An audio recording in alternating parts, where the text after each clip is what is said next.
Hey guys, I thought I'd talk to you a bit today about a couple of walkie-talkies that I picked up. So I've got these Motorola T600 H2Os.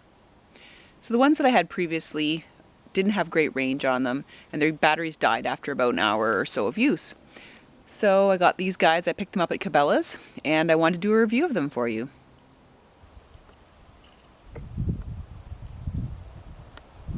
So as you can see, they fit pretty nicely in your hand. And the awesome thing about them is they're waterproof. So that's why I picked them up. On the back, this clip here is actually a functioning whistle. So I just unclipped it there and you've got the whistle. So it works pretty well. Just clips back on there. And as you can see on the bottom, it's got a flashlight. So first it can turn on red and then white. So you can do your signaling. So very cool. So one thing about the flashlight is it does power off after 30 minutes not being in use or if the battery is getting low. But to avoid reducing your battery strength, I would definitely turn off the flashlight when you're done with it. Speaking of batteries, it does come with a rechargeable battery pack and a 120 volt charger, so that we can charge out basically off of our marine battery and our inverter, which is awesome. So as you can see on the side, it's got the USB port there. That's for charging. So you can charge it off your laptop or off of 120 volts. And it's got a nice bright backlit screen here, and on the display you can see, it's got two-way radio ready to transmit. So it has about 22 channels. And you can see that number 8 is one of the channels. The number below it is actually an interference special channel, basically to reduce interference, and it has 121 of those. So if you're getting transmissions from another party that you don't want to hear, then you all pick sort of a sub-channel, as it were. So channel 8, and let's call it sub-channel 4, and all your units have to read that to hear each other. But that's a good feature to reduce interference. As you can see, channel 8 is a low channel, so basically it operates on a half a watt. So the transmission isn't as strong, so it operates on the family radio service, or FRS, and that does not require radio licensing. The cool thing about these radios is they operate on the GMRS service, so basically that allows you to have higher transmission at 1.5 watts and obviously give and receive messages with higher transmission potential, so at 1.5 watts. If I scroll through the channels here, you'll see that channel 15 there is high, 16, 17, 18, 19, and 20, and 21, 22. And 1 through 7 as well are channels that operate on the GMRS service. If you have it on a channel that is on the FRS, or the family radio service, you have the option of low or high here, but because you're on the family service, the high transmission button won't work. I actually thought it did there when I tried that signal again, but it doesn't. It automatically powers down to the 0.5 watt transmission. I think these buttons are more significant if you are working on one of those high watt channels, so you can transmit in low or high if you wish on those channels. But on the low channels on the family radio service, it automatically powers down to low even if you press high. Up here, as you can see, I have the weather alert mode on, so if there are weather alerts in this area, it will transmit and come through the speaker here. So I'm just going to try to get a weather station here.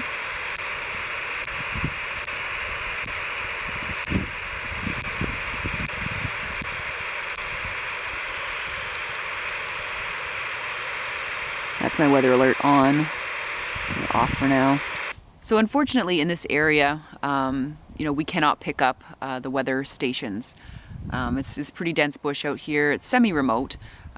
So I can certainly pick them up well. The Environment Canada radio broadcast within the city and the surrounding area, but right here it's really hard for us even to get any FM radio stations or AM for that matter. You'd need a really big antenna to get that. So that's kind of unfortunate. I was hoping to have the NOAA broadcast, the Environment Canada broadcast of weather, but unfortunately in this area it's not possible. So that's kind of a bummer. So don't rely on that necessarily with this unit. Depending on where you are, you may or may not be able to pick up on that signal. iVox. So you can see here it says iVox off. So what iVox is that you can leave it on, let's go back into that, level 1, 2, and 3 for different sensitivities. So what iVox is, so if you leave the unit on your shoulder like this, for example, and you start talking, it will pick up your voice and begin transmission to the other units. Another feature it has here is that we can set it, it's flashing 2 channels, so we can scan 2 channels at once to check for any transmission. This is vibration, so if you're out in the woods and you don't want a really loud call, for example, then you just set it to vibrate so that when someone contacts you, it just vibrates, on your shoulder or whatnot. This button here with a zigzag, this is a channel scanner. So it's going to pick up when someone is talking and lock on that channel. I'll turn that off for now. I think that probably uses up the battery, if you always have it on scanning.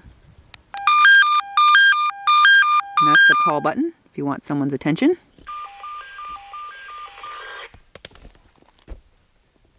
Are you okay? Repeat. Are you okay?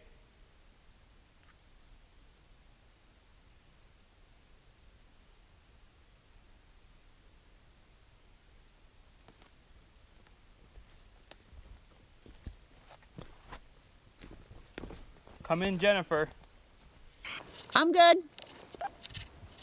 So according to Motorola, these walkie-talkies are safe to use around the water, and we're going to do a little test to see if that claim is true. Let's do the test. Apparently it is water safe for about 1 meter for 30 minutes. Oh, this is kind of scary. Here we go. Ah, it floats. Awesome. Oh, look at that. The light turns on so that you can find it when it falls in the water. Bonus. Cool. Well, that worked. Let's turn off the light.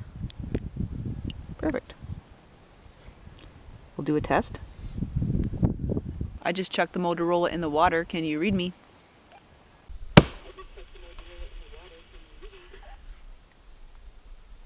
Read you. Well, there you go. It works. Thank goodness. That would have been really bad if it went dead after throwing it in the water. Now I have both radios, and I just wanted to show you the feature here that's really nice. It's the emergency feature. So if you're in distress, basically you push this button and hold it down for 3 seconds. And then what it's going to do is it's going to turn up the volume on the radios, and the microphone will start recording. The microphone will start picking up your voice. So if you fall down, you're injured, you push this button, you can start talking into this walkie-talkie, and it'll transmit to other units in your group. So let's try this out.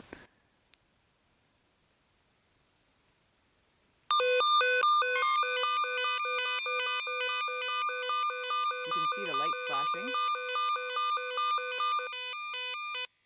So then you can hear me talking into the radio. I'm not pushing any buttons on the other unit, but it is transmitting my signal to my friends in the group. And you can see that the light is flashing on the bottom of both units. That is a great feature. Thanks guys for tuning in today for my mini review of the T600, the Motorola T600 H2O. It's an alright radio, actually. In this area, I didn't have really high expectations, which is good.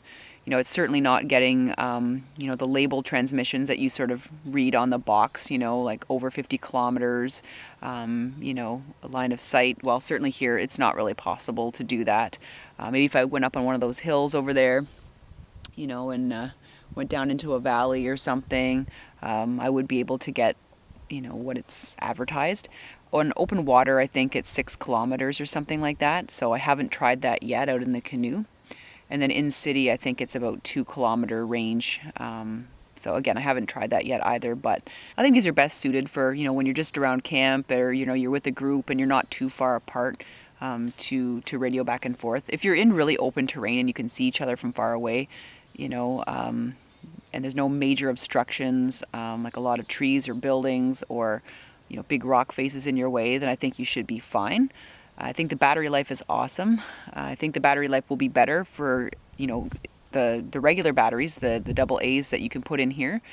Certainly with the rechargeable battery pack, I think they're talking about a day's worth of charge on there, so that's awesome. But you can certainly get more with regular batteries. So that's neat that you can have that option and that you can recharge them, if you're back at your camp or whatever. And I like the idea that it floats, so if you're in a boat and it sort of flicks out of your pack or falls in a puddle, that it's not a catastrophe, that it also flashes a light as well. So if it's in the dark and it falls in the water, you're going to be able to find it a lot better. And the whistle's a neat little feature on the back, on the little belt buckle clip there. Not necessary, but it's neat to have that as well.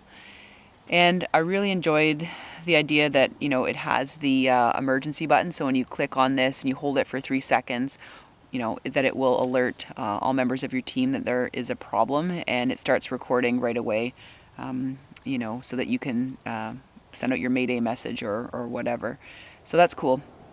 Also, one thing I didn't point out is that at the top here, it does have a spot to plug in headset and sort of a body mic.